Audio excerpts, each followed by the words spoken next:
எல்லோருக்கும் வணக்கம்.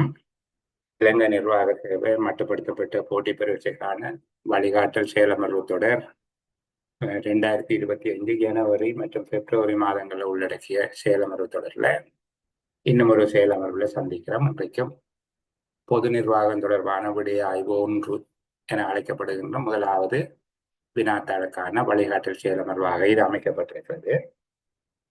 சாதாரணமாக நாங்கள் பேசுகின்ற பொதுச்சேவை ஆணைக்குழுவின் நடைமுறை விதிகள் என்பதிலிருந்து இன்றைக்கு சில அத்தியாயங்களை பார்க்கலாம். கடந்த செயலமர்வில் 12வது அத்தியாயம் அரசாங்க சேவையிலிருந்து உத்தியோகத்தர்களை விடுவித்தல் என்பது தொடர்பாக தெளிவாக பார்த்திருக்கு. அரசாங்க சேவையில இருந்து அரசாங்க சேவையில் உள்ள வேறு ஒரு பதவிக்கு ஒரு அலுவலரை விடுவித்தல் தொடர்பான நடைமுறைகள், அவ்வாறு அரசாங்க சேவைக்கு வெளியில் உள்ள பதவி ஒன்றுக்கு உத்தியோகத்தர் ஒருவரை விடுவிப்பது தொடர்பான நடைமுறைகள் ஆகிய 2 விடயங்கள் தொடர்பாக பார்த்திருக்கிறோம்.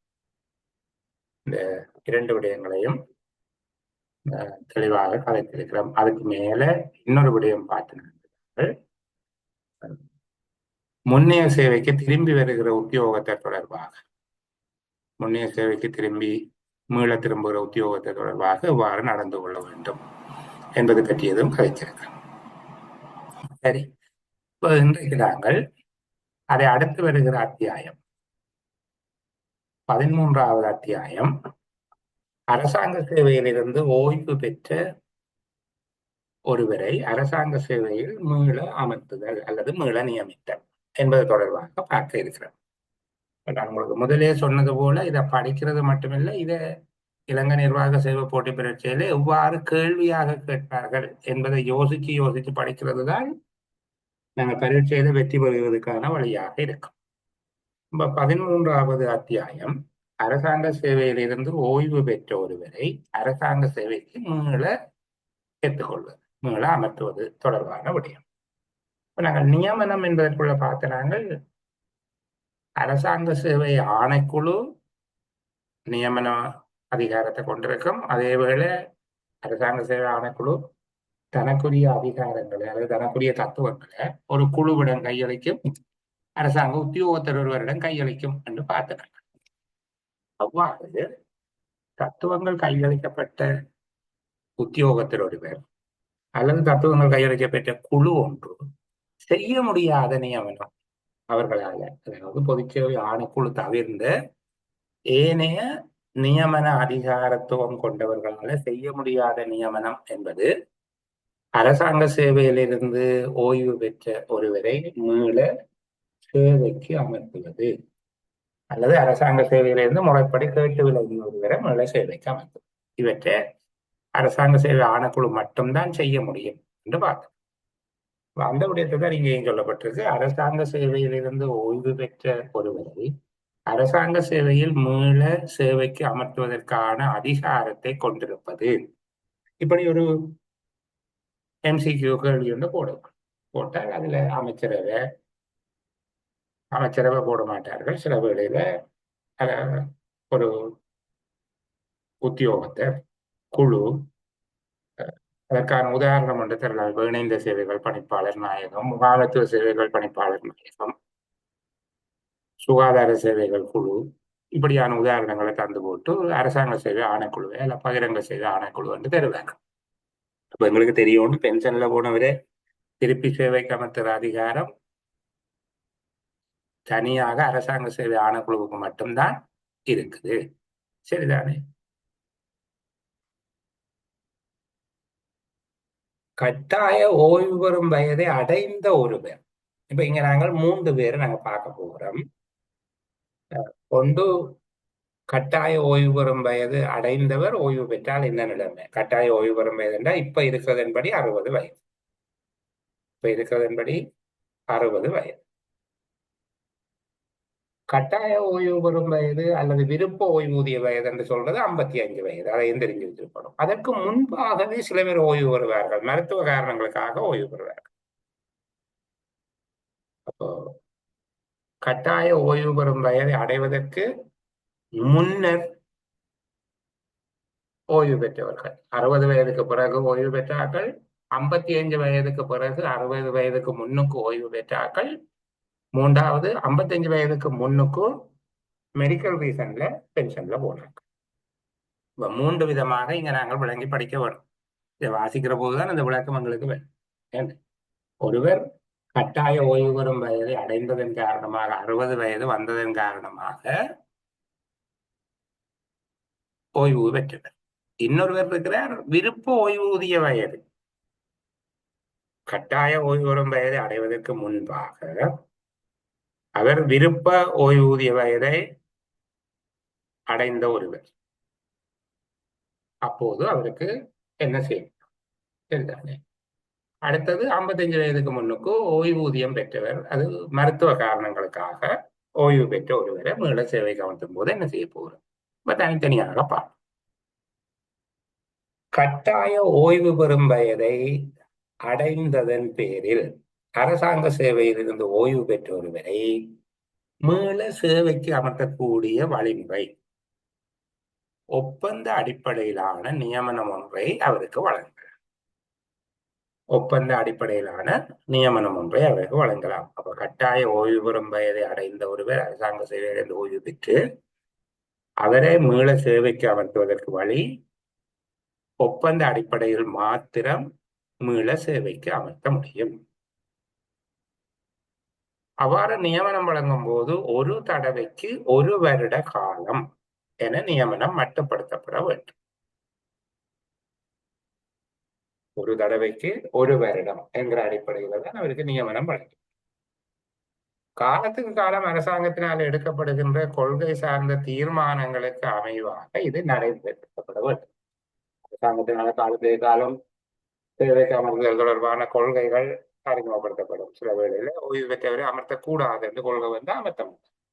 அல்லது அவர்களுடைய நிபுணத்துவ அறிவை பெறுவதற்காக அமர்த்த வேணும் என்று வந்தால் அமர்த்துவார்கள். அப்ப அந்த விதமாக நாங்கள் அதை பார்த்துக் கொள்ளலாம். சரிதானே? அடுத்த மூன்றாவது, யார் அரசாங்க சேவைக்கு மீள அமர்த்தப்படுவதற்கு தகுதியற்றவர்கள் என்கிற கேள்வி. 191வது கேட்கக்கூடிய கேள்வி, கட்டாய ஓய்வு பெறும் வயதை அடைந்த ஒருவர் எவ்வாறான அடிப்படையில் நியமனம் வழங்கப்பட முடியும்? அப்ப ஒப்பந்த அடிப்படையில் அவரை மாத்திரம் மீள சேவைக்கு அமர்த்தும். ஒப்பந்த அடிப்படையில் நியமிக்கப்படக்கூடிய காலப்பகுதி என்று கேட்பார்களாக இருந்தால் நீங்க சொல்ல வேணும், ஒரு தடவைக்கு 1 வருடம் என மட்டுப்படுத்தப்பட வேண்டும். சரி, அடுத்த 192வதுல சில வேளைகள்ல 2 புள்ளிகளுக்கு அல்லது 4 புள்ளிக்கு ஒரு பகுதியாக அந்த கேள்வியாக கேட்கலாம். நான் உங்களுக்கு அடிக்கடி சொல்லி கொண்டு வரேன்னா நீங்கள் 1 புள்ளி, 2 புள்ளி, 4 புள்ளி, 8 புள்ளி ரெண்டு பார்த்து பார்த்து படிக்க வரும். 191வது உறுப்புறையில கேட்கக்கூடியது 1 புள்ளிக்கு தான் கேட்கலாம். இங்க 2 புள்ளிக்கு கேட்கலாம் அல்லது 4 புள்ளிக்கு கேட்கலாம். அரசாங்க சேவையில் மீள அமர்த்தப்படுவதற்கு தகுதியற்றவர்கள், அதாவது ஓய்வு பெற்ற எவ்வகையானவர்களை மீள சேவைக்கு அமர்த்தக்கூடாது. அரசாங்க சேவையிலிருந்து ஓய்வு பெற்றவர்கள் எவ்வகையான நபர்கள் மீள அரசாங்க சேவைக்கு அமர்த்தப்படக்கூடாது. இப்போ 4 விதமாக நாங்கள் இதை சொல்லுவோம். ஒன்று, அரசாங்க கொள்கை தீர்மானத்தின் அடிப்படையில் ஓய்வு பெற்றவர். அரசாங்க கொள்கை தீர்மானத்தின் அடிப்படையில ஓய்வு பெற்ற நபர். அரசாங்க கொள்கை தீர்மானம் என்று சொல்லுகிறது சில வேளையில ஒரு விசேட முறைமை ஒன்றை கொண்டு வருவார்கள். 20 வயதை பூர்த்தி செய்தவர்கள் விரும்பினால் ஓய்வு பெறலாம்.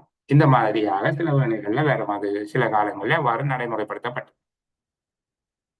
சில வேளை அப்படி சொல்லலாம், 20 வருஷம் சேவை செய்துட்டால் அவர்கள் ஓய்வு பெறலாம்.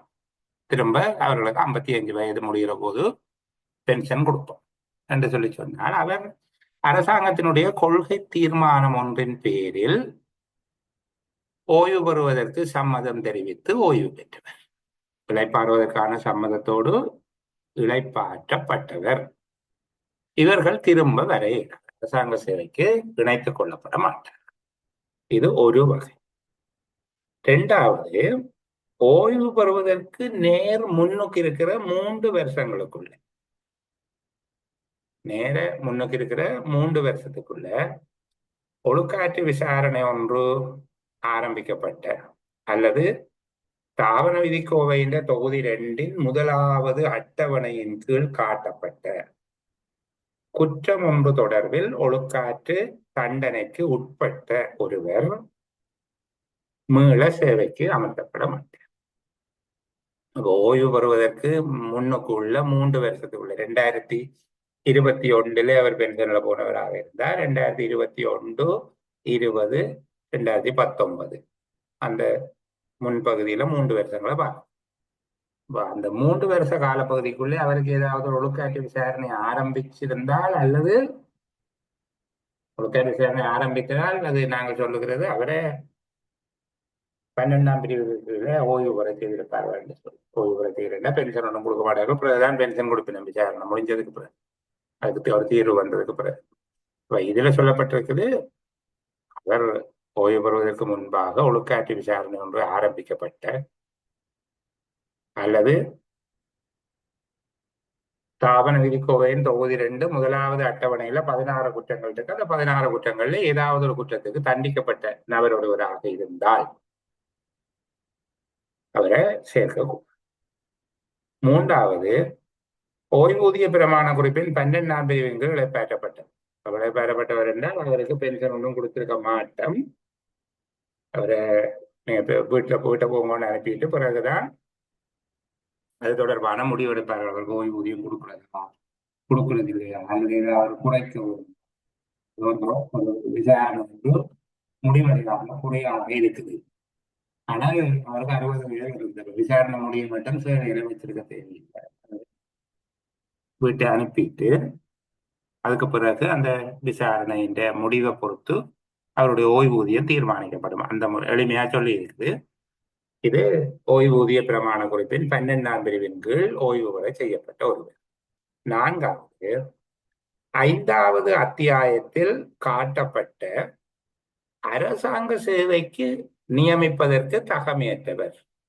அரசாங்க சேவைக்கு நியமிப்பதற்கு தகமையற்றவர் வேற, கவனமா பார்க்கணும். மீள சேவைக்கு அமர்த்தப்படுவதற்கு தகமையற்றவர் என்பது வேறு. மீள சேவைக்கு அமர்த்தப்படுவர் என்ற என்ன கருத்து? அவர் இருந்தவர் பென்ஷன்ல போயிட்டார், திரும்ப இப்ப சேவைக்கு வரப்போறார். அரசாங்க சேவைக்கு அமர்த்தப்படக்கூடாதவர்கள் என்றால் அரசாங்க சேவை எந்த பதவிக்கும் அவை எடுக்கக்கூடாது, புதுசாகவும் சரி அல்லது மீள அமர்த்துறதாக இருந்தாலும் சரி. அப்ப இங்க அரசாங்க சேவைக்கு மீள நியமிக்கப்படத்தக்கவர்கள் என்கிற அந்த பெரிய பகுதிக்குள்ள அரசாங்க சேவைக்கு தகுதியற்றவர்கள் என்கிற 5வது அத்தியாயத்துல சொல்லப்பட்டிருக்கக்கூடிய ஆக்களும் தருவி. யார் அந்த ஆக்கள்? 45வது உறுப்புரையில சொல்லப்பட்ட 5 வகையான ஆக்கள். இலங்கை பிரஜா உரிமை இழந்தவர் அல்லது இலங்கை பிரஜா அல்லாதவர். அடுத்த 2வது விஷயம்தான் இதோட முக்கியமா தொடர்புபடக்கூடியது. அரசாங்க சேவையிலேயோ மாகாண அரசாங்க சேவை அல்லது அரசாங்க கூட்டு தாபனம் நியதி சட்ட நிறுவனம் ஒன்றில் பணியாற்றும் போது வினைத்திறமையின்மை காரணமாக ஓய்வு பெற செய்யப்பட்டவர், பதவி நீக்கத்துக்கு பதிலாக கருணை அடிப்படையில ஓய்வு பெற செய்யப்பட்டவர், ஒழுக்காற்ற காரணங்களுக்காக ஓய்வு பெற செய்யப்பட்டவர், பதவி நீக்கம் செய்யப்பட்டவர், பதவியை வெறிதாக்கியவர், எல்லாம் சேர்த்து ஒரு விடையா. அதே போல நாட்டுக்கு எதிராக புரிந்த குற்றவியல் தவறு, இலங்கை ஜனநாயக சோசலிச குடியரசுக்கு எதிராக புரிந்த குற்றவியல் தவறு காரணமாக நீதிமன்றத்தில் குற்றவாளியாக காணப்பட்டவர். 4வது, ஏதேனும் குற்றவியல் நடவடிக்கைக்காக நீதிமன்றம் ஒன்றில் குற்றவாளியாக காணப்பட்டவர், கடன் தீர்க்க வகையற்றவர் என்று பிரகடனப்படுத்தப்பட்டவர். இவர்கள் எல்லாரையும் சேர்க்கக்கூடாதுன்னு சொல்லுங்க. அப்ப இந்த வகையான ஆட்கள் பென்ஷன்ல போயிருந்தால் அவை எடுக்கக்கூடாது. அதான் சொல்லப்பட்டிருக்குது. அத்தியாயம் 5 உறுப்புற 45ல சொல்லப்பட்ட நபர்களும் அரசாங்க சேவைக்கு மீள நியமிக்கப்படக்கூடாது. இங்க இந்த 192வது உறுப்புரையை வச்சுக்கொண்டு ஒரு கேள்வியை கேட்கலாம். சில வேளையில 2 விடயங்களை எழுதும் கொண்டு கேட்பார்கள், சில வேளையில எல்லாத்தையும் எழுத வேண்டி வரும். அப்ப அதுக்கு ஏற்ற மாதிரியாக நீங்க பார்க்கவும். சரிதானே? அரசாங்கத்தினுடைய ஒரு கொள்கை தீர்மானத்தின் அடிப்படையில சம்மதத்தோடு ஓய்வு பெற்றவர், ஓய்வு பெறுவதற்கு உடன் முன்னுள்ள 3 வருட காலப்பகுதியில ஒழுக்காற்று விசாரணை ஆரம்பிக்கப்பட்ட அல்லது தாவர விதிக்கோவையின் 2வது தொகுதி அதன் 1ஆம் அட்டவணையின் கீழ் உள்ள குற்றம் ஒன்றுக்கு குற்றவாளியாக காணப்பட்ட ஒருவர், ஓய்வூதிய பிரமாண குறிப்பின் 12ஆம் பிரிவுக்கு கீழே இழப்பார செய்யப்பட்டவர், 5ஆம் அத்தியாயத்தில் காட்டப்பட்ட அரசாங்க சேவைக்கு நியமனம் பெறுவதற்கு தகமையற்றவர்கள் ஆகியோர் அரசாங்க சேவையில் மீள அமர்த்தப்பட தகுதியற்றவர். அடுத்தது ஒரு புள்ளிக்குரிய கேள்வி ஒன்று இருக்குது. அரசாங்க சேவையிலிருந்து ஓய்வு பெற்ற ஒருவரை மீள சேவைக்கு அமர்த்தும் போது அவருக்குரிய நியமன கடிதம் வழங்கப்படுவது பொது சேவை ஆணைக்குழுவின் நடைமுறை விதிகள் பின்னிணைப்பு 4 உள்ள மாதிரிக்கு அமைவாக பொருத்தமான திருத்தங்களோடு நியமன கடிதம் வழங்கப்பட வேண்டும். இந்த பின்னிணைப்பு 4 மாதிரிக்கு அமைவாக தேவையான திருத்தங்களோடு நியமன கடிதம் வழங்கப்பட வேண்டும் என்று இருக்கிற பகுதியை அப்படி எழுதக்கூடியதாக இருக்கும். இந்த பின்னணைப்பு என்று எழுதுகிற போது இங்க புத்தகத்துல வாசிக்கிறது சரி, எக்ஸாம் பேப்பர்ல எழுதிக்க எதன் பின்னணைப்பு என்று எழுத வேண்டும். ஆகவே பொது சேவை ஆணைக்குழுவின் நடைமுறை விதிகள் பின்னணைப்பு 4 மாதிரிக்கு அமைவாக தேவையான திருத்தங்களோடு நியமன கடிதம் வழங்க வேண்டும் என்று சொல்லி எழுத வேண்டும்.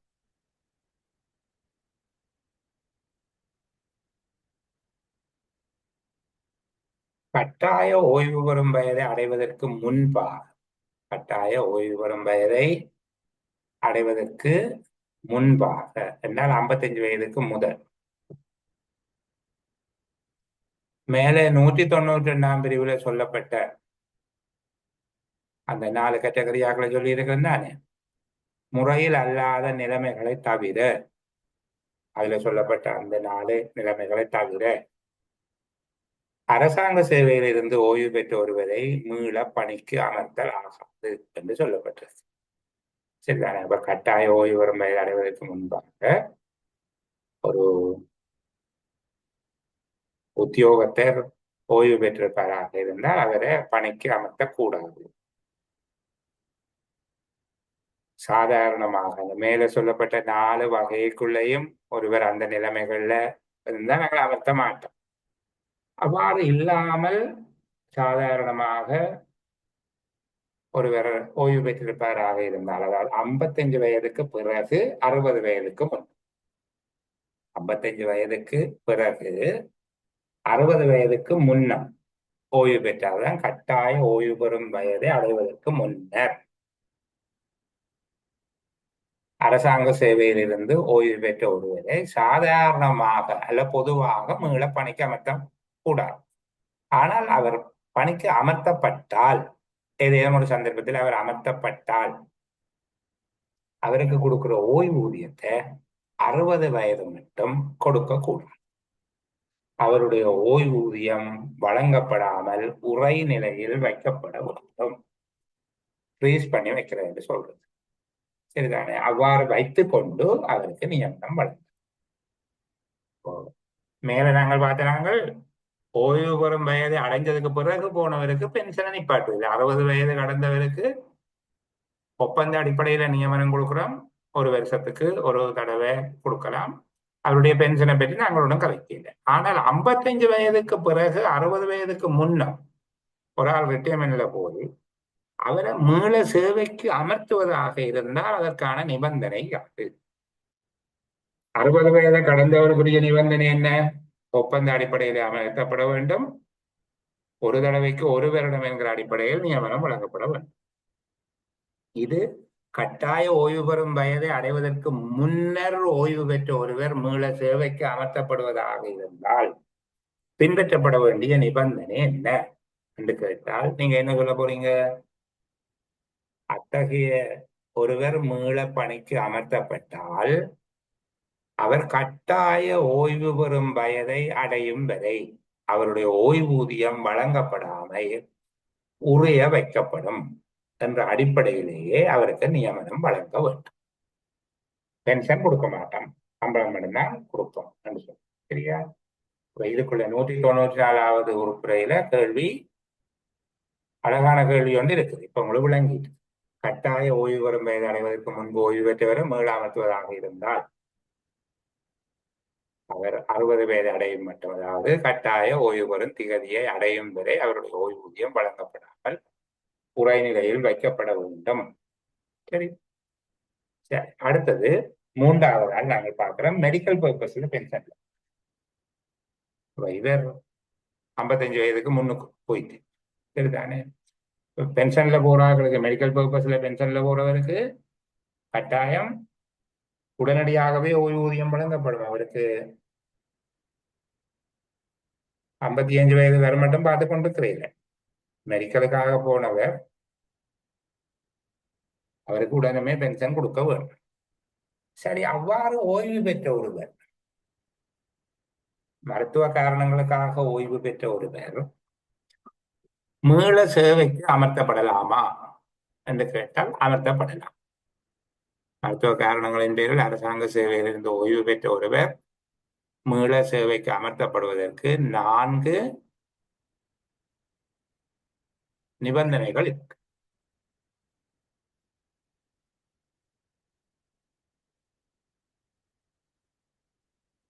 அது தொடர்பாக 4 நிபந்தனைகள் சொல்லப்பட்டிருக்கவில்லை. சரிதானே. ஒன்று, 192ஆம் பிரிவின் 2 அல்லது 4 பிரிவின் கீழ் தகமையற்றவர் ஆகக்கூடாது. 192 அல்லது 4 என்ன? ஒழுக்காற்று விசாரணையின் கீழ் தண்டனை பெற்றவராக இருக்கக்கூடாது. அதே போல 5ஆம் அத்தியாயத்தில் காட்டப்பட்ட அரசாங்க சேவைக்கு நியமிக்கப்படுவதற்கு தகுதியற்ற ஒருவராக இருக்கக்கூடாது. ஓய்வு பெறும்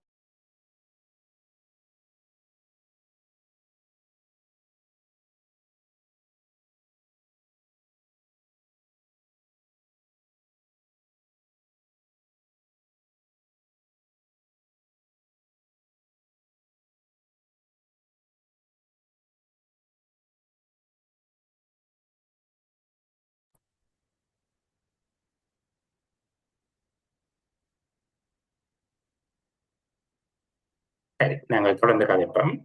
மருத்துவ காரணங்களின் பேரில் ஓய்வு பெற்ற ஒருவர் மீள சேவைக்கு அமர்த்தப்பட வேண்டுமாக இருந்தால் அவர்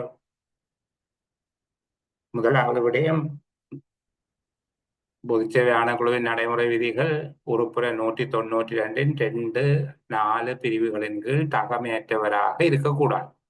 இன்னொரு விதமாக சொன்னா, அவர் ஓய்வு பெறுவதற்கு முன்னுள்ள 3 வருடங்களுக்குள்ள அவருக்கு தாபன விதிக்கோவையின் 2ஆம் தொகுதி 1ஆம் அட்டவணையின் கீழ் கண்டிக்கப்பட்ட ஒருவராக இருக்கக்கூடாது.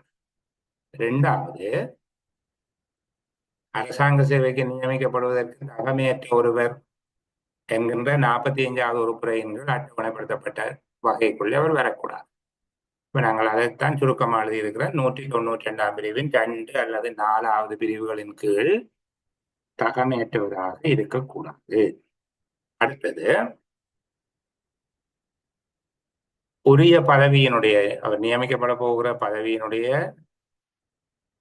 கடமைகளை ஆற்றுவதற்கு உடல் உள ரீதியாக அவர் தகுதியாக இருக்கிறார் என முறையாக அமைக்கப்பட்ட மருத்துவ சபை ஒன்றினால் சான்றுபடுத்தப்பட வேண்டும்.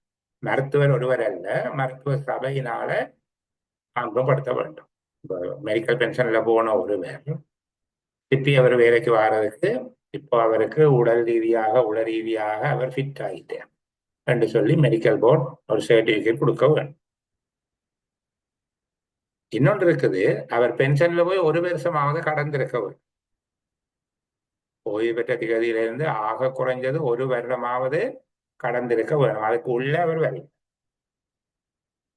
4வது, திரும்ப அவர் நியமிக்கப்படுகிற வேளையிலே அவர் 55 வயதை அடைந்திருக்க கூடாது.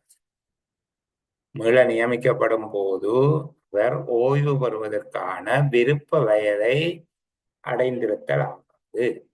இப்ப இந்த 4 நிபந்தனைகளும் இருந்தால் தான் அவரை சேர்க்க. இந்த 4ஐயும் பார்க்க வேண்டும். சரிதானே. 192ஆம் பிரிவினுடைய 2ஆம் 4ஆம் பிரிவுகளுக்கு அமைய தகுதியற்றவராக இருக்கக்கூடாது. சம்பந்தப்பட்ட அல்ல தொடர்புடைய, அதன் ஏற்புடைய என்பது தொடர்புடைய பதவியினுடைய கடமைகளை திருப்திகரமாக ஆற்றுவதற்குரிய உடல் உள அகதிப்பாட்டை அவர் கொண்டவராக இருக்கிறார் என மருத்துவ சபை ஒன்றினால சான்றுபடுத்த வேண்டும். திரும்ப நியமிக்கப்படுகிற வேளையில அவர் 55 வயதை அடைந்திருக்க கூடாது. அதாவது ஓய்வூதிய விருப்ப வயதை அடைந்திருத்தல் ஆகாது. ஓய்வு பெற்ற தேதியிலிருந்து ஆக குறைந்தது 1 வருடம் சென்றிருக்க வேண்டும். இந்த நிபந்தனைகளோடு அவர் ஓய்வு பெற செய்யப்படுகிறார். சாரி, நியமிக்கப்படுகிறார். இப்ப மருத்துவ காரணங்களுக்காக ஓய்வு பெற்ற ஒருவர் 55 வயதுக்கு முன்னுக்கு தானே வேலைக்கு வர. அப்படி வருகிற போது நிபந்தனைகள் என்ன, அது தொடர்பான நிபந்தனைகள் என்ன அப்படின்னு சொல்லி கேட்டு சரியா 2 நிபந்தனைகள் அங்க சொல்லப்பட்டது. 2 புள்ளிக்கு கேட்கலாம். ஒன்று, அவர் மீள சேவைக்கு அமர்த்தப்படும் போது அவருடைய ஓய்வூதியம் அவருக்கு வழங்கப்படாமல் உரை நிலையில் வைக்கப்பட வேண்டும். இது ஒரு கண்டிஷன். 2வது, ஓய்வு பெற்ற போது அவர் பெற்ற வேதன படிநிலை, அவர் எந்த சேலரி ஸ்டெப்ல இருந்தாரோ அந்த சேலரி ஸ்டெப், அதுக்கு பிறகு சம்பளம் திருத்தப்பட்டிருந்தால் அதற்கு சமமான வேதன படிநிலை, அதை ஒத்த இணை ஒத்த என்று சொல்லி சொன்னால், அவர் எடுத்தது ஏதோ ஒரு சம்பள அளவு திட்டத்தின் 12வது நிலையில இருக்கிறார். இப்ப அதுக்கு ஒரு புதிய சம்பள அளவு திட்டம் வந்தது என்றால் அதுல 12வது இடத்துல என்ன சம்பளம் இருக்கோ அந்த சம்பளத்தை அவர் கொடுக்கவும், அந்த தொகை அல்ல, அந்த படிநிலைக்கு உரிய சம்பளத்தை கொடுக்கவர். இப்ப ஓய்வு பெற்ற போது அவர் பெற்ற வேதன படிநிலையில் அல்லது வேதன திருத்தம் ஒன்று செய்யப்பட்டிருந்தால் அதனை ஒத்த இணை ஒத்த வேதன படிநிலையில் அவர் வைக்கப்பட வேண்டும். 196வது உறுப்புல 2 புள்ளிகளுக்கு உங்கள்ட்ட கேள்வியாக கேட்கலாம். எப்படி கேட்கலாம்? அங்க கதை தான் சொல்லுவார். சரிதானே? முகமட் என்ற ஆள் அல்லது கந்தசாமி என்ற ஆள் அல்லது வில்லியம் என்ற ஆள் ஏதோ ஒரு பேரை சொல்லி, அல்லது சந்திரசேகர், ஆரியசிங்க, என்னமோ ஒருவர் சுவையினங்கள காரணமாக அவர் பென்ஷன்ல போயிட்டார் என்று சொல்லி அவரை பற்றி கதையை சொல்லி போட்டு அதுல கேட்கலாம். 2 புள்ளியாக கேட்டுக்கொண்டு வரலாம். அவர் மீள சேவைக்கு அமர்த்தப்பட வேண்டுமாயின் அவர் பூர்த்தி செய்ய வேண்டிய தகமைப்பாடுகள் 2 தருக. அப்ப நீங்கள் 195 சொல்லப்பட்ட 4ல ஏதேனும் 2 சொன்னீங்கன்னா சரி, சரிதானே? அவர் ஓய்வு பெற்ற போது இருந்த வகுப்பு அல்லது தரம் அல்லது பதவியில் வெற்றிடம் காணப்பட்டால் அவரை மீள சேவைக்கு அமர்த்துவதற்கு ஆணைக்குழுவுக்கு முடியும். மருத்துவ காரணங்கள் இந்த பேரில் ஓய்வு பெற்ற ஒருவரை மீள சேவைக்கு அமர்த்துவது ஆணைக்குழு. அவர் எந்த இடத்துல அவர் வைக்கப்படுவார்? ஓய்வு பெற்ற வகுப்பு அல்லது ஓய்வு பெற்ற தரம், ஓய்வு பெற்ற கிளாஸோ கிரேடோன்னு சொல்லுவீங்க தானே, அதே போல ஓய்வு பெற்ற பதவி, அவர் எந்த பதவியிலிருந்து ஓய்வு பெற்றாரோ அல்லது எந்த தரம் எந்த வகுப்பிலிருந்து ஓய்வு பெற்றாரோ அங்கு வெற்றிடம் காணப்பட்டால் சொல்லப்பட்ட 4 நிபந்தனைகளும் பொருந்தி வந்தால் ஆணைக்குழுவினர் நியமனம் வழங்கப்பட முடியும். அந்த 4 நிபந்தனைகளும் வழங்கப்படுத்திட்டேன். இனி நாங்கள் இதை திருப்பி சொல்லி நான் சளிப்படையை செய்ய. அடுத்தது பிள்ளைகள், மருத்துவ காரணங்களின் பேரில் ஓய்வு பெற்ற ஒருவர் மீள சேவைக்கு அமர்த்தப்படும் போது பின்பற்றப்பட வேண்டிய நிபந்தனைகள் 2 தருக என்று கேட்டால் நீங்கள் சொல்ல வேண்டும், குறிப்பிட்ட அலுவலர் மீள சேவைக்கு அமர்த்தப்படும் போது அவருடைய ஓய்வூதியம் வழங்கப்படாமல் உரைநிலையில் வைக்கப்பட வேண்டும். 2வது, ஓய்வு பெற்ற போது அவர் பெற்ற வேதன படிநிலை அல்லது வேதன திருத்தம் ஒன்று செய்யப்பட்டிருந்தால் அதனை ஒத்த வேதன படிநிலையில் அவர் வைக்கப்பட வேண்டும்.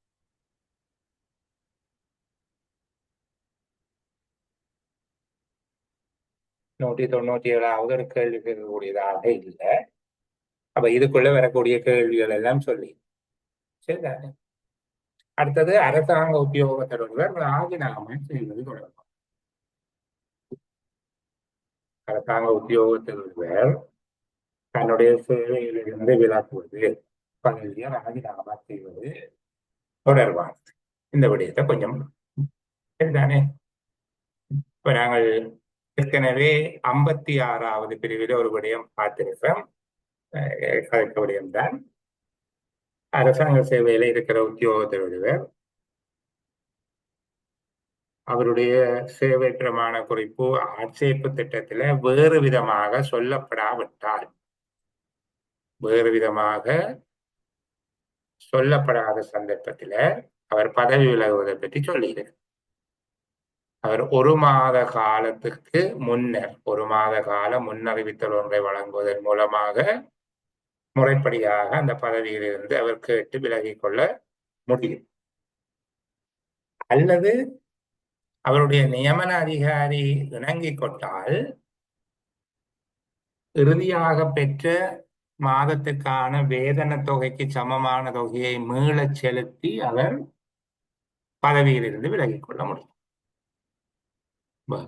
நியமன அதிகாரியினுடைய சம்மதத்தோடு அவர் கடைசியா பெற்ற மாதத்தில் என்ன சம்பளம் எடுத்தாரோ அந்த தொகையை மீளச் செலுத்தி பதவியிலிருந்து முறைப்படியாக விலகிக் கொள்ள முடியும். அதான் உறுப்புரை 56ல சொல்லப்படுகிற ஒரு விடயம். சரிதானே? ஒரு மாதாந்த வேதனம் பெறுகின்ற உத்தியோகத்தர் ஒருவர் பதவியிலிருந்து விலகுவது தொடர்பில் அவர் பின்பற்ற வேண்டிய நடைமுறைகள் என்ன என்பதை பற்றி நாங்கள் பார்ப்போம்.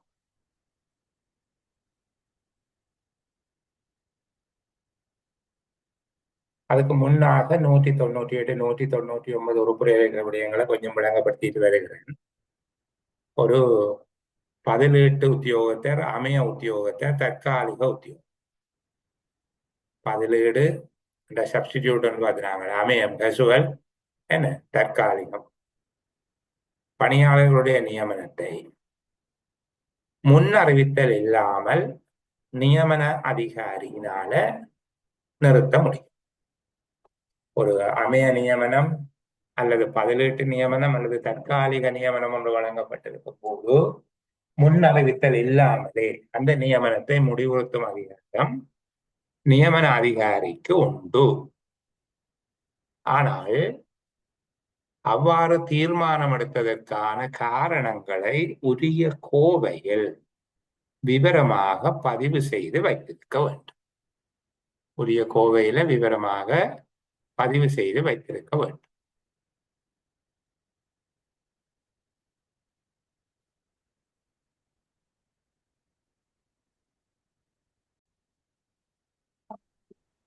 சரி, அப்ப நாங்கள் தொடர்ந்து கதைப்போம். இப்ப முதலாவது விடயம் இதை ஞாபகத்துல வச்சுக் கொள்ளுங்க. ஒரு அமைய பணியாளர் அல்லது பதிலீட்டு நியமனம் அல்லது தற்காலிக நியமனத்தை கொண்ட ஒரு உத்தியோகத்திற்கு அந்த நியமனத்தை முடிவுறுத்துவதற்கு முன்னறிவித்தல் வழங்க தேவையில்லை. நியமன அதிகாரி எந்த ஒரு வேளையிலும் அந்த நியமனத்தை முடிவுறுத்தலாம். ஆனால் அது தொடர்பாக இன்னொரு நிபந்தனை இருக்குது. அவ்வாறு முடிவுறுத்தியதற்கான காரணத்தை உரிய கோவையில் விவரமாக பதிவு செய்ய வேண்டும். சரிதானே? அதே போல இந்த தகுதிகான் நிலையில் உள்ள உத்தியோகத்தருடைய நியமனத்தை முடிவுறுத்தல் தொடர்பாக 8வது அத்தியாயம் நாங்கள் படிக்க இல்லை. அதை படிக்கிற நேரத்தில் நான் உங்களுக்கு விளக்கமா சொல்லி தருகிறேன். சரியா? அரசாங்க உத்தியோகத்தர்கள் பதவி விலகுவது தொடர்பில் செய்ய முடியாத ஒரு காரியம் அவர் பழைய டேட்ல இருந்து பதவி விலகி. சரிதானே? இப்போ போன மாதம் 10ஆம் தேதியில இருந்து பதவி விலகிறது என்பது செய்ய முடியாது. ஜனவரி மாதம் 31ஆம் தேதியில இருந்து பதவி விலகிறது இப்ப பிப்ரவரி மாதம் 18ஆம் தேதி செய்யலாம். கடந்த காலத்தை அளாவியதாக பதவி விலக முடியாது. சரி, இப்போ பார்ப்போம் இந்த பதவி விலகல் நடைமுறை தொடர்பாக. நான் இதுல இருக்கிறத விட உங்களுக்கு எளிமையாக ஒரு தடவை சொல்லித் தருகிறேன். இதை ஒரு படிமுறையாக அவர்கள் கேட்கலாம், கட்டுரை கேள்வியாக கேட்கறதுக்கு வாய்ப்பு இருக்கு.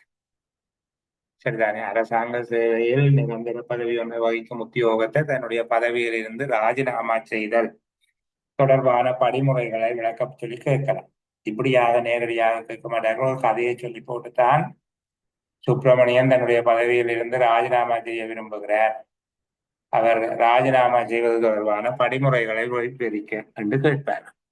அப்ப நீங்கள் இதில் அரசாங்க உத்தியோகத்தர் அந்த உத்தியோகத்தர் எழுதுறதுக்கு பதிலாக சுப்பிரமணியம் எழுத வேண்டி இருக்கும். சரிதானே? அப்ப முதலாவது விடயம் கவனிங்க. பதவி விலக விரும்பும் உத்தியோகத்தர் ஒருவர் 1 மாதத்திற்கு முன்பாக ஒரு முன்னறிவித்தலை கொடுக்க வேணும், அல்லது அதனிடம் குறைந்த கால முன்னறிவித்தலோடு பதவி விலகலாம். நியமன அதிகாரியின் சம்மதம் இருந்தால், நியமன அதிகாரி உடன்படுவாராக இருந்தால், இறுதியாக பெற்ற மாத வேதனத்துக்கு சமமான தொகையை மீளச் செலுத்தி அவர் பதவி விலக முடியும்.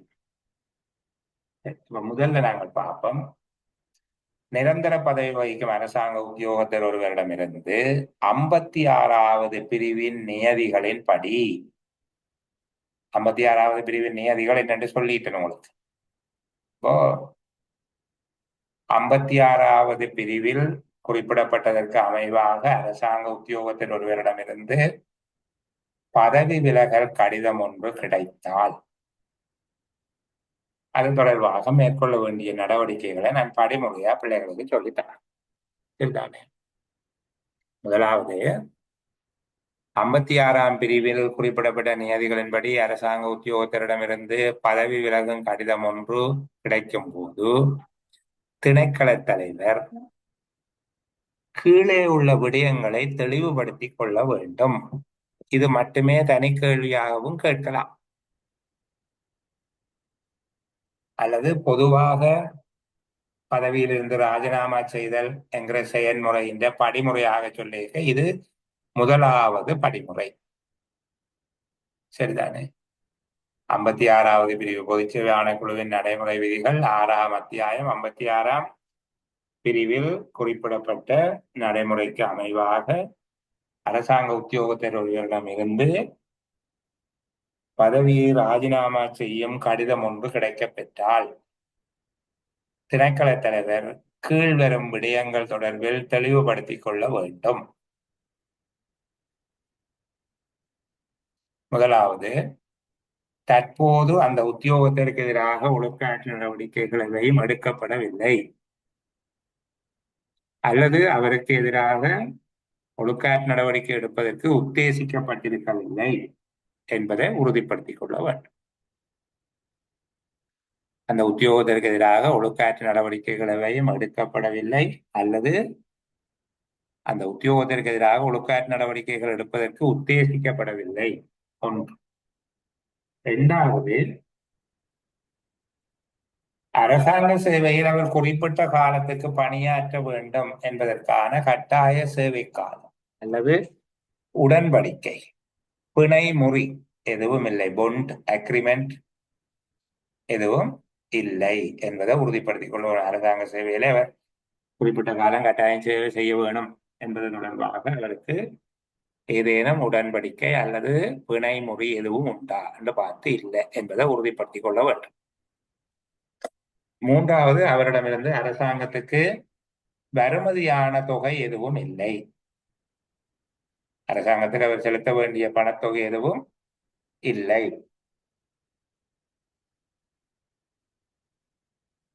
நான்காவது, அவர் அரசாங்க சேவையில இருந்த போதும் 3வது தரப்பினரால் வழங்கப்பட்ட அவருக்கான சிறப்புரிமைகள், அவருக்கான வசதிகள் இருக்கும் தானே, அவருக்கான நிவாரணம், சிறப்புரிமைகள் தொடர்பில் அவர் அந்த பொறுப்புகள்ல இருந்து அவர் விடுவித்துள்ளார். அரசாங்கத்தை கடமைப்படுத்தினார். அரசாங்கத்துக்காகத்தான் 3வது தரப்பு அவருக்கு கொடுத்திருக்கும் அரசாங்க உத்தியோகத்தின் அடிப்படையில அவர் அதை திருப்பி கொடுத்து அந்த பொறுப்பில இருந்து விடுபட்டுட்டார். அவருடைய பொறுப்பில் இருக்கிற சகல அரசாங்க சொத்துக்களையும் முறைப்படி திருப்பி கொடுத்துட்டார். அவருடைய பொறுப்பில் இருக்கிற எல்லா அரசாங்க சொத்துக்களையும் அவர் திருப்பி கொடுத்திருக்கிறார். அரசாங்கத்தோடு சம்பந்தப்பட்ட ஏதாவது விஷயம் தொடர்பாக அந்த உத்தியோகத்திற்கு எதிராக ஏதாவது சட்ட நடவடிக்கைகள், நீதிமுறை நடவடிக்கை என்பது சட்ட நடவடிக்கை, ஏதாவது முடிவடையாத நிலையில இருக்குதான்னு பார்த்து அப்படி இல்லை. அரசாங்கத்தோடு அவர் ஏதாவது பிணை உடன்படிக்கை செய்து கொண்டிருந்தால் அதற்கு பதிலாக அவர் வேறு பிணைகாரரை ஏற்பாடு செய்து விட்டாரா என்று பார்க்கும். உதாரணத்துக்கு கல்வியியல் கல்லூரி, தாதியர் பயிற்சி கல்லூரி போன்றவற்றில் படிக்க பிள்ளைகளுக்கு ஒரு சில பிணை வச்சிருப்பார். அப்போ சேவையிலிருந்து விலகுவதற்கும் அவர் வேறு ஒரு ஆளை கொண்டு போய் அதுல மாற்றி பிணை வச்சுட்டாரா என்று பார்க்கணும். அதான் அரசாங்கத்தோடு செய்து கொண்டு ஏதாவது பிணைய உடன்படிக்கைக்கு இன்னும் ஒரு பிணைகாரரை அவர் ஏற்பாடு செய்து விட்டாரா என்று பார்க்க வேண்டும். அப்ப இந்த 7 விடயங்கள் தொடர்பிலையும் ஆராய்ந்து திருப்தி அடைதல் வேண்டும். இதுதான் முதலாவது படிமுறை. 56ஆம் பிரிவின் ஏற்பாடுகளின் கீழ் ராஜினாமா கடிதம் ஒன்றை ஒரு உத்தியோகத்தர் கையளித்தால் திணைக்கள தலைவரால் தெளிவுபடுத்தப்பட வேண்டிய விடயங்கள். இது ராஜினாமாவின் முதலாவது படி. இந்த 7 விடயங்களையும் நீங்கள் எழுதக்கூடியதாக பார்த்திருக்க வேண்டும். இரண்டாவது,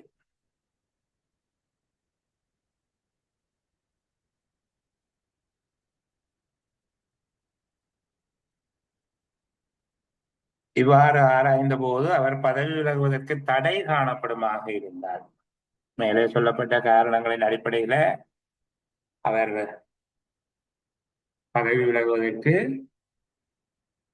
பதவி விலகலை ஏற்றுக்கொள்ள முடியாது என்று திணைக்கள தலைவருக்கு தோன்றினால் அந்த உத்தியோகத்தருடைய பதவி விலகல் கடிதத்தோடு அவருக்கு பதவி விலகுவதை அனுமதிப்பதற்கு தடையாக உள்ள காரணங்களை விளங்கப்படுத்தி ஒரு அறிக்கையோடு நியமன அதிகாரிக்கு அவருடைய பதவி விலகல் கடிதத்தை அனுப்பவும்.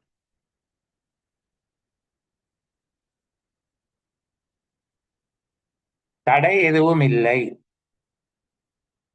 என்று இருந்தால், பதவி விலகுவதற்கு தடை எதுவும் இல்லை என்று சொல்லி கருதினால், திணைக்கள தலைவருடைய சிபார்சு, அவருடைய அறிக்கை சிபார்சுடன் பதவி விலகல் கடிதத்தை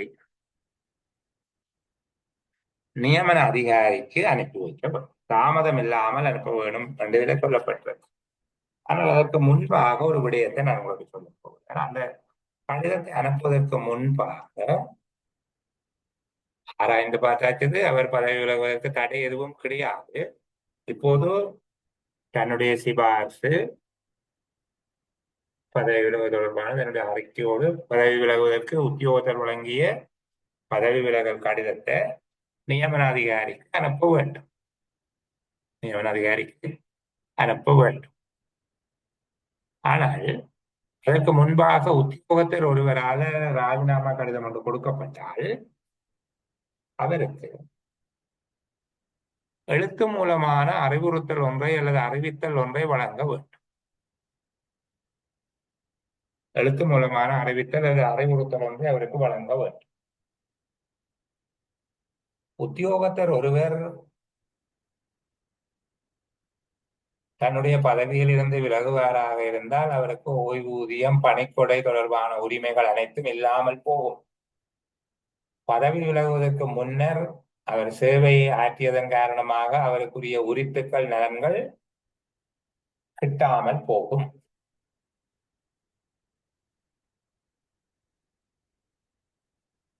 அவர் பதவி விலகல் ஏற்றுக்கொள்ளப்பட்டால் அதை நீக்கிக் கொள்வதற்காக அனுப்பப்படுகின்ற கோரிக்கைகள் பரிசீலிக்கப்பட மாட்டாது.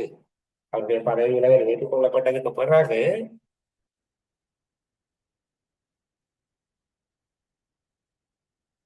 அதை நீக்கும்படி பதவி விலகலை ஏற்றுக்கொண்ட நீங்கள் இல்லை நான் திரும்பி வேலைக்கு வர போறேன் என்று சொல்லி அவரால் அனுப்பப்படுகின்ற கோரிக்கைகள் பரிசீலிக்கப்பட மாட்டாது என்பதை உத்தியோகத்தருக்கு எழுத்து மூலமாக அறிவிக்க வேண்டும். உத்தியோகத்தருக்கு எழுத்து மூலமாக அறிவிக்க வேண்டும். அவ்வாறான விடயங்கள் தனக்கு அறிவிக்கப்பட்டது என்பதை உறுதி செய்கின்ற எழுத்து மூல கடிதம் ஒன்றை உத்தியோகத்தரிடமிருந்து பெற்றுக்கொள்ளவும் வேண்டும். சரிதானே? அப்ப இது உண்மையில இடையில சொல்லப்பட்டிருக்க வேண்டியது. நியமன அதிகாரிக்கு இவருடைய சிபாரத்தோடு ராஜினாமா கடிதத்தை உடனடியாக அனுப்புதல் வேண்டும் என்று சொல்லப்பட்டிருக்குது. அனுப்புவதற்கு முன்பாக இந்த படிமுறைகள் செய்ய வேண்டும். 7 வேலை நாட்களுக்கு அதை நியமன அதிகாரிக்கு அனுப்பக்கூடாது. பழைய புத்தகத்துல தெளிவாக இருந்தோம். முதல் அந்த விஷயத்தை சொல்லி அதுக்கு பிறகு இப்ப நான் இப்ப உங்களுக்கு விளங்கக்கூடிய மாதிரி பிள்ளைகளை சொல்லுகிறேன், கவனிக்க. ஒரு ஆள் 56ஆம் பிரிவின் கீழ் பதவி விலகுவதற்கான கடிதம் ஒன்றை கொடுக்கிறார். திணைக்கள தலைவர்கிட்ட கொடுக்கிறார். திணைக்கள தலைவர் அந்த கடிதத்தை பெற்றுக்கொண்ட பின்னர் அந்த உத்தியோகத்திற்கு அது தொடர்பாக ஒரு எழுத்து மூலமாக கடிதம் மூலம் அறிவிக்க வேண்டும். உத்தியோகத்தர் தன்னுடைய பதவியிலிருந்து விலகும் போது அவருக்கு ஓய்வூதியம் அல்லது பணிக்கொடை தொடர்பான உரிமைகள் கிட்டாமல் போகும் என்றும், அவர் பதவி வகிப்பதன் காரணமாக அவருக்கு உரித்தாக இருக்கின்ற அனைத்து உரித்துக்களின் நலன்களும் கிட்டாமல் போகும் என்றும் திணைக்கள தலைவர் அவருக்கு 7 வேலை நாட்களுக்கு முன்பாக அறிவிக்க வேண்டும். அத்தோடு அவருடைய பதவி விலகல் ஏற்றுக்கொள்ளப்படுமாக இருந்தால் அதன் பின்னர் அதனை நீக்கிக் கொள்வதற்கு அவர் விண்ணப்பிக்க முடியாது. அவ்வாறு விண்ணப்பிக்கின்ற அல்ல கோரிக்கை விடுக்கின்ற போது அது பரிசீலிக்கப்பட மாட்டார் என்பதையும் உத்தியோகத்தருக்கு அறிவிக்க வேண்டும். அடுத்தது, அவருக்கு அறிவிக்கப்பட்டது என்பதை உறுதி செய்கின்ற எழுத்து மூலமான கடிதம் ஒன்றை உத்தியோகத்தரிடமிருந்து திணைக்கள தலைவரோ அல்லது நிறுவன தலைவரோ பெற்றுக்கொள்ள வேண்டும். ஒருவருடைய ராஜினாமா கடிதம் கிடைச்ச உடனே அவருக்கு அந்த 7 விடயங்களினால தடை ஏற்படுமா என்பதை ஆராய வேண்டும். தடை ஒன்று காணப்படுமாக இருந்தால் அது தொடர்பான அறிக்கையோடு அவருடைய ராஜினாமா கடிதத்தை நியமன அதிகாரிக்கு அனுப்ப வேண்டும். தடை இல்லை என்றால் தடை இல்லை என்கிற சிபாரிசோடு அந்த அறிக்கையையும் அவருடைய ராஜினாமா கடிதத்தையும் நியமன அதிகாரிக்கு அனுப்ப வேண்டும். இப்ப இனி 208வது உறுப்புரைக்கு வாரம். கொஞ்சம் முன்ன பின்னாக இருந்தது தனித்தனியாக சொல்லி இருக்கிறேன். நீங்கள் படிமுறையாக எழுத போறீங்கன்னா இதுல இருக்கிற படிமுறைக்கு எழுதுங்க. 56வது பிரிவுகளை அவர் கடிதம் ஒன்றை பெற்றுக் கொண்ட உடனே கீழ்வரும் விடயங்களை பரிசீலிக்க வேண்டும். அதன் பின்பாக அதை பற்றினால தடை காணப்படுமாக இருந்தால் அவர்களுடைய நியமன அதிகாரிக்கு அறிக்கையிட வேண்டும். இவருடைய கடிதத்தை அனுப்ப வேண்டும். தடை இல்லை என்றால் தன்னுடைய சிபாரசு அறிக்கைகளோடு இந்த கடிதத்தை அனுப்பி வைக்க வேண்டும். இப்படி ஒரு கடிதம் கிடைச்ச உடனே அவர் செய்ய வேண்டிய வேலையில தொடர்ந்து நீங்கள் எழுத வேண்டும். பதவியிலிருந்து விலகும் போது அவருக்கு ஓய்வூதியம், பணிக்கொடை போன்ற உரித்துக்கள் கிடையாது. சேவையில் இருப்பதன் காரணமாக அவருக்கு கிடைக்கக்கூடிய உரித்துக்கள் நலன்கள் அவருக்கு இல்லாமல் போகும் என்பது தொடர்பாக அறிவிக்க வேண்டும்.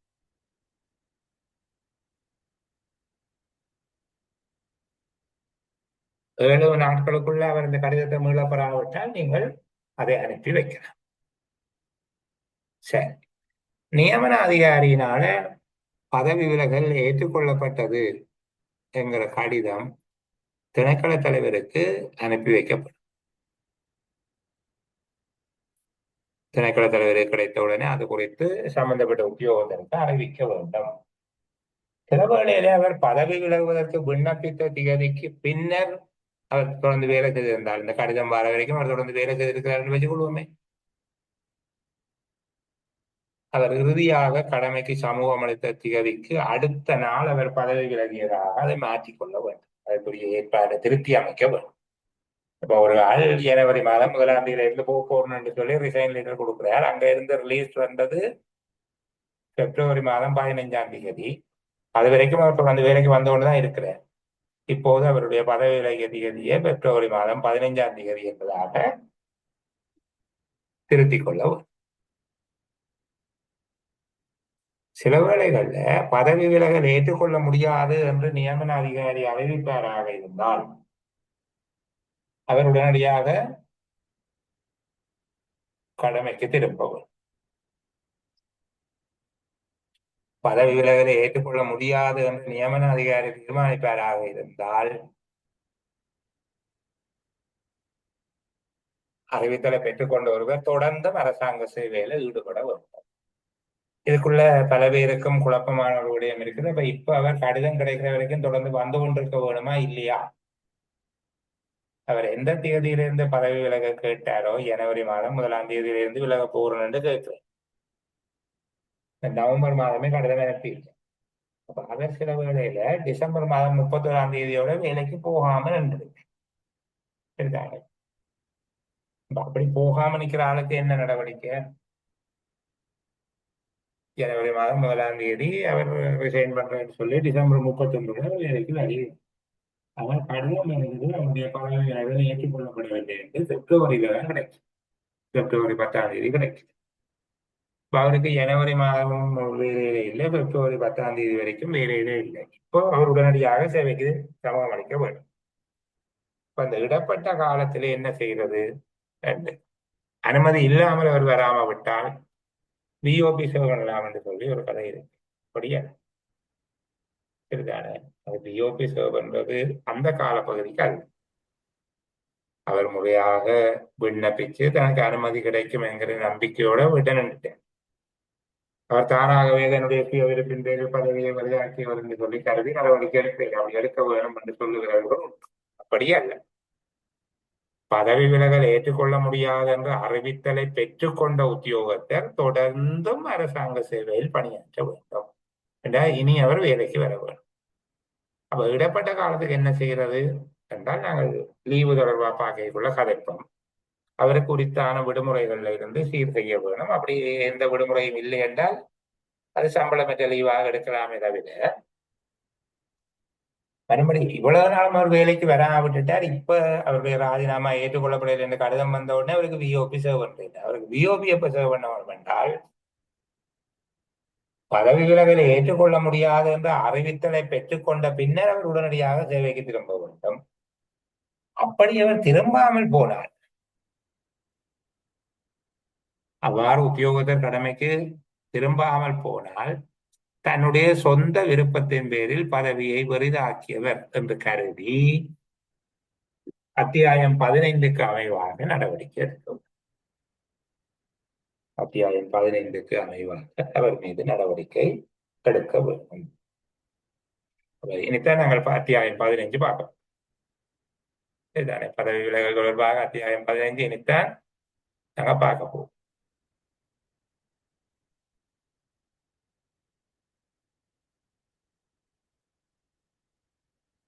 உங்களுக்கு கேள்வி ஒன்று கேட்டுக்கிறீங்க. 7 நாள் கடிதம் நியமன அதிகாரிக்கு கொப்பி அனுப்ப தேவையில்லையா என்று சொல்லி 7 நாட்கள் வரைக்கும் நியமன அதிகாரிக்கு அனுப்ப தேவை தானே. 7 நாட்களுக்குள்ளாக அந்த உத்தியோகத்தருக்கு அறிவிக்க வேணும். தங்களுடைய பதவி விலகல் ஏற்றுக்கொள்ளப்படுமாக இருந்தால் அவருக்குரிய அந்த நிதி பாதுகாப்புகள் ஓய்வூதியம் அல்லது பணிக்கொடை இல்லாமல் போகும். அதுபோல அவருக்குரிய நயம் உரித்து சோர்ந்த என்று சொல்லி சொல்லுகிற அந்த நலன்கள் உரித்துக்கள் கிட்டாமல் போகும். மற்றது ஏற்றுக்கொள்ளப்பட்டு அவர் பதவி விலகல் ஏற்றுக்கொள்ளப்பட்ட பின்னர் அவர் அது தொடர்பில் மேன்முறையீடையும் முன்வைக்க முடியாது என்பது தொடர்பில் நீங்கள் அவருக்கு அறிவிக்க வேண்டும். 7 நாட்கள் அவருக்கு அறிவிக்கப்பட்டது என்பதை அவர் எழுத்து மூலமாக அவருடைய எந்த கடிதமும் எடுக்கணும். 7 நாள் வரைக்கும் பார்த்து அவர் வந்து கேட்கல. அதுக்கு பிறகுதான் அனுப்ப வேணும் என்றுதான் பழைய பிஎஸ் ரெகுலேஷன்ல இருந்தது. ஆனால் இங்கே அது ஒரு குழப்பம் தருகிற விதமாக திரும்ப போட்டிருக்கார்கள். உடனே அவர் கடிதம் தந்த உடனே நீங்க அந்த 7 விஷயத்தையும் ஆராய வேணும். அதில் தடை இருந்தால் நியமன அதிகாரிக்கு இப்படி கேட்டிருக்கிறார், இன்ன காரணத்தால தடை இருக்குது என்ற அறிக்கையோடு அவற்றை கடிதத்தை அனுப்பி வைக்க வேணும். நியமன அதிகாரி பார்த்து முடிவு பண்ணட்டும். தடை இல்லை என்றாலும் உங்களுடைய சிபாரிசோட அவருடைய ராஜினாமா கடிதத்தை அனுப்பி வைக்க வேணும். நியமன அதிகாரி பார்த்து முடிவு பண்ணுவார். உரிய திகதியில இருந்து அவர் கேட்டுக்கொண்ட திகதியில இருந்து பதவி விலகும் வகையில அவருக்கு கடிதம் கொடுக்க வேண்டும். சில வேளையில அந்த திகதியில அவர் விலகாமல் கடிதம் கிடைக்கும் வரைக்கும் பணியாற்றி இருந்தால் அவர் பதவி விலகிய திகதியை மாற்றி அமைத்துக் கொள்ள வரும், அட்ஜஸ்ட் பண்ண வரும், அமெண்ட் பண்ணி கொடுக்க வேணும்.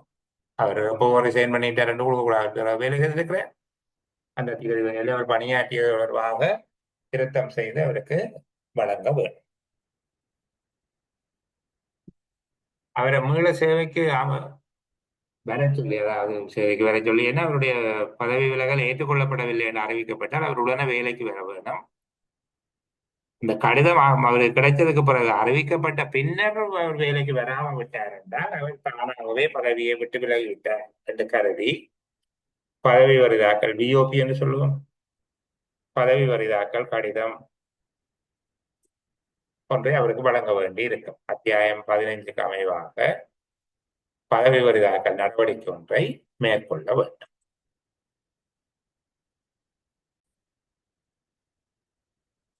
அப்ப நாங்கள் தொடர்ந்து பேசுவோம். அடுத்தது 15வது அத்தியாயம், 13, 14, 2 அத்தியாயங்கள் பார்த்திருக்கிறோம். 15வது அத்தியாயத்தையும் இயல்பான வரையில பார்த்து நிறைவு செய்யலாம். பெரிய அளவு நெருக்கடி இருக்காது.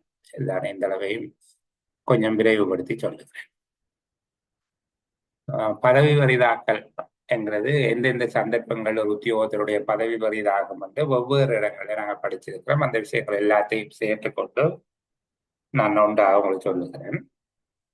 புதிதாக நியமனம் பெற்ற ஒருவர் அரசியலமைப்பினுடைய 4வது 7வது அட்டவணைகளுக்கு அமைவாக சத்தியம் அல்லது உறுதியுரை என்று சொல்லி கொண்டு செய்யப்படும்.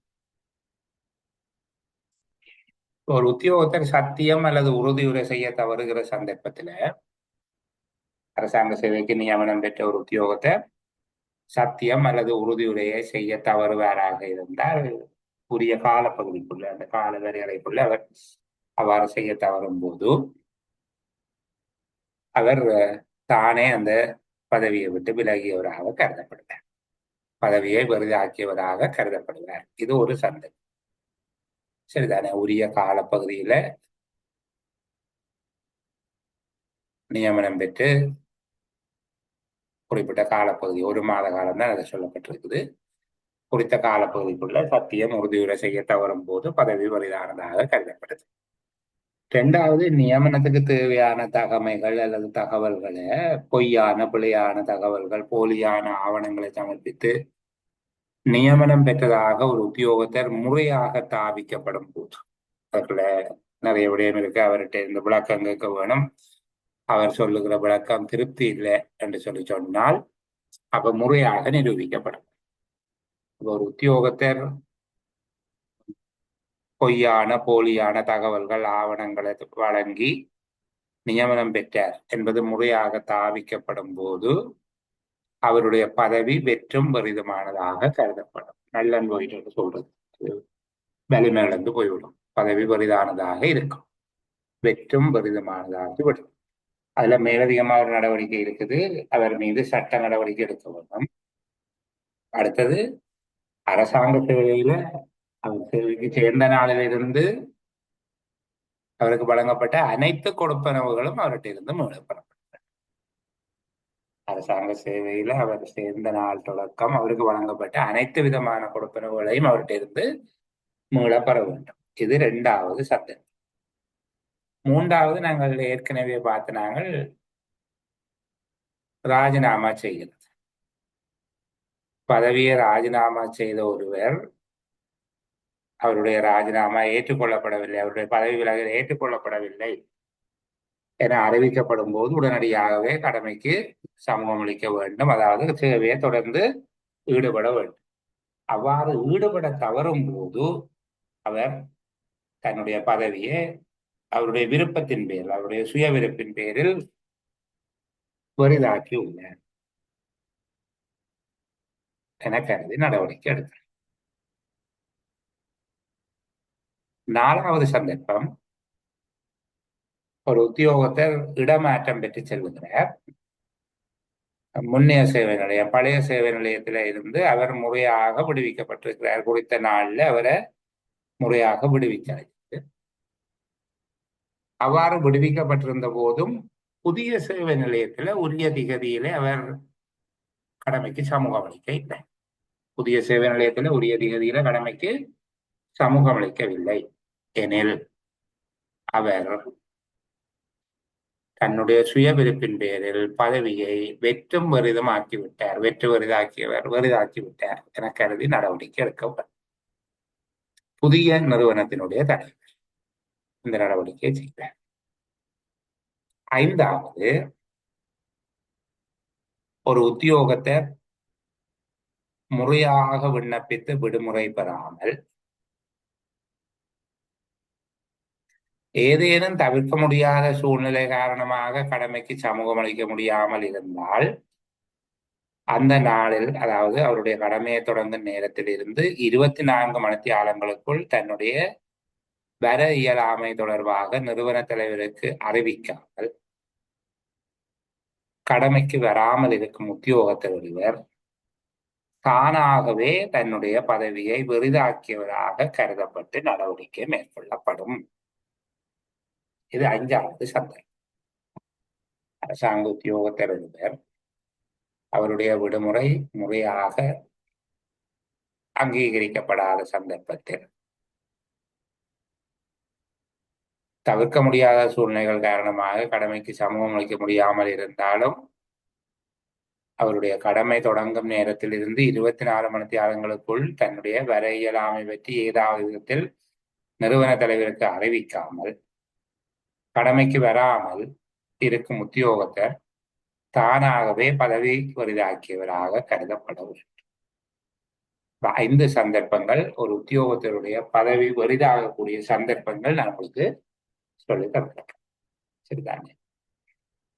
இதற்கு மேல 15வது அத்தியாயம் என்பது முன்னறிவித்தல் வழங்காமல் அல்லது முறையாக விடுமுறை பெறாமல் தன்னுடைய வர இயலாமை தொடர்பாக அறிவிக்காமல் இருக்கிற ஒரு உத்தியோகத்தை தன்னுடைய சுய விருப்பத்தின் பேரில் தானாகவே தன்னுடைய பதவியில் இருந்து விலகியவராக கருதி பதவியை வலிதாக்கியவராக கருதி நடவடிக்கை எடுப்பதை குறித்து சொல்கிறது.